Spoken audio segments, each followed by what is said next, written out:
अत्र शूरा महेश्वासा भीमार्जुन समायुद्धि युयुधानो विराटश्च द्रुपदश्च महारथ।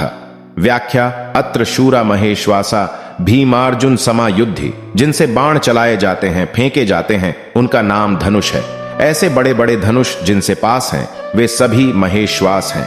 तात्पर्य है कि बड़े धनुषों पर बाण चढ़ाने एवं प्रत्यंचा खींचने में बहुत बल लगता है। जोर से खींचकर छोड़ा गया बाण विशेष मार करता है।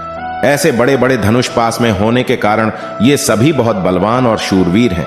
ये मामूली योद्धा नहीं है। युद्ध में ये भीम और अर्जुन के समान है, अर्थात बल में ये भीम के समान और अस्त्र शस्त्र की कला में ये अर्जुन के समान है। युयुधानः अर्थात सात्यकी, जिसने अर्जुन से अस्त्र शस्त्र की विद्या सीखी थी, इसलिए भगवान श्री कृष्ण के द्वारा दुर्योधन को नारायणी सेना देने पर भी वह कृतज्ञ होकर अर्जुन के पक्ष में ही रहा, दुर्योधन के पक्ष में नहीं गया। द्रोणाचार्य के मन में अर्जुन के प्रति द्वेष भाव पैदा करने के लिए दुर्योधन महारथियों में सबसे पहले अर्जुन के शिष्य युयुधान का नाम लेता है। युयुधान महाभारत के युद्ध में न मरकर यादवों के आपसी युद्ध में मारे गए। विराटश्च, जिसके कारण हमारे पक्ष का वीर सुशर्मा अपमानित किया गया। आपको सम्मोहन अस्त्र से मोहित होना पड़ा और हम लोगों को भी जिसकी गायें छोड़कर युद्ध से भागना पड़ा, वह राजा विराट आपके प्रतिपक्ष में खड़ा है।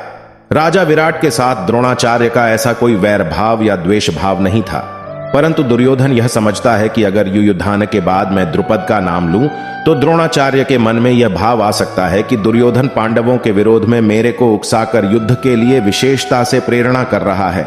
राजा विराट उत्तर श्वेत और शंख नामक तीनों पुत्रों सहित महाभारत युद्ध में मारे गए। द्रुपदश्च महारथा, आपने तो द्रुपद को पहले की मित्रता याद दिलाई, पर उसने सभा में यह कहकर आपका अपमान किया कि मैं राजा हूं और तुम भिक्षुक हो, अतः मेरी तुम्हारी मित्रता कैसी।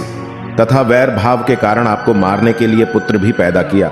वही महारथी द्रुपद आपसे लड़ने के लिए विपक्ष में खड़ा है। राजा द्रुपद युद्ध में द्रोणाचार्य के हाथ से मारे गए थे। अर्थात द्रोणाचार्य के मन में पांडवों के प्रति द्वेष पैदा करने और युद्ध के लिए जोश दिलाने के लिए दुर्योधन ने पांडव सेना की विशेषता बताई।